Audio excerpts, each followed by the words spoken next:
What an excellent day. We've got an overcast sky, probably in the upper 50s, cool, and the lavender is beginning to show some life. So I want to go ahead and I want to give you guys some tips on how to prune back your lavender in the spring. Now, in the upper Midwest, it's best, that works for me, is to prune the lavender back in the spring. Now, in different parts of the country, I'm sure they prune their lavender back in the fall, but those are probably in warmer climates where it can withstand their warmer winters down there.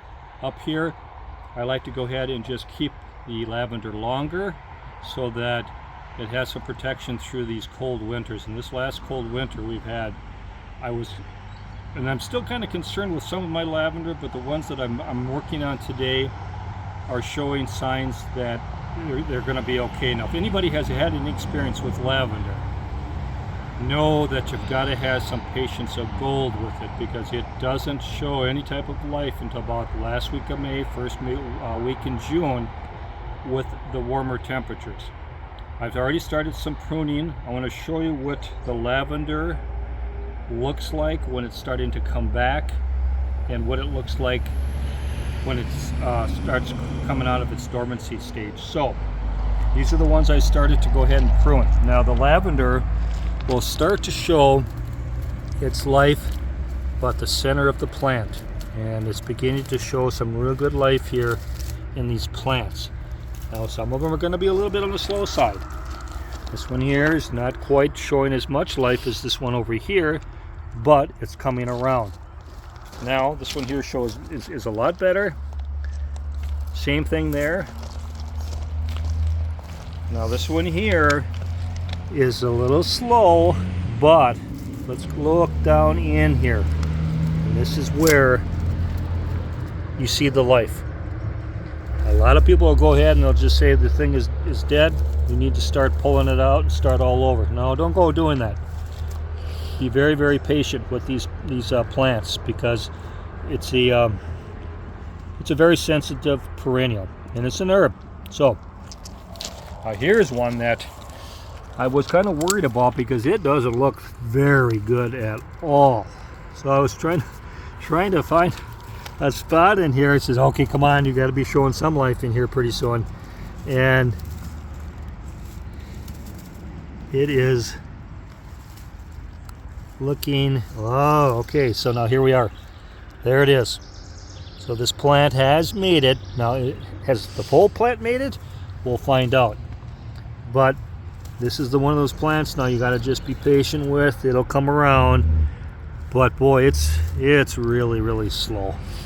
And that's just one thing you got to learn to remember with lavender, especially in the upper Midwest, where it is darn cold, and everybody knows it, that it takes a little while. And lavender is probably one of the very last ones to go ahead and show any kind of bounce back. Okay, now here we go. This is a good sign too. Here's a nice green little bluish leaf showing in the center of the plant, and that's good, very good sign. So hopefully this one here starts strengthening up and comes around a little bit. Now this one here looks really good and healthy. Nice green leaves in here, and it's going to start shooting up really good. So we're going to go to the next plant, and I'm going to show you how to go ahead. That works for me when it comes to pruning back the lavender. Now I go ahead and just kind of clip back the real dead stuff, you know, globe it off. Yes, I'll probably be cutting into some of the new growth, but we want to shape this whole thing up so that it looks nice. And you know, once you get these things all shaped up, they're maintenance free, because they don't like a whole lot of water. It's a Mediterranean plant. The less water that it gets, the better that it's going to produce for you. Yeah, I know there's times we get 2 or 3 inches of rain, but remember one thing, is you have to have good drainage for your lavender.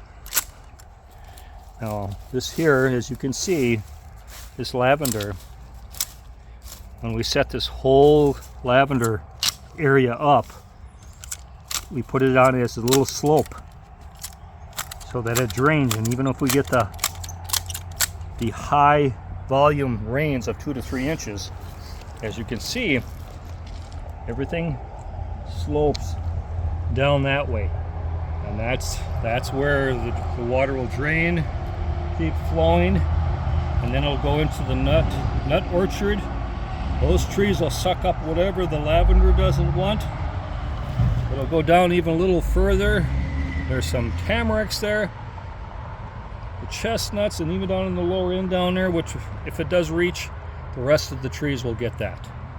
So I'm gonna prune this one lavender plant up for you.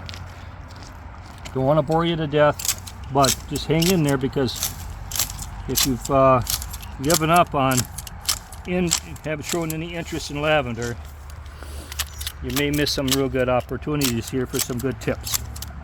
So here we go. Now, don't worry about cutting all the gray stuff off, because that's all going to be probably fall off as time goes on, and your greenery is going to take over from this point on. So today I'm just starting to do it, cutting back on some of the lavender, and you know, try to pick yourself a cool day to do this stuff, because you get out here in the intense heat, the heat kind of wears on you after a while, and you only can do so much of it.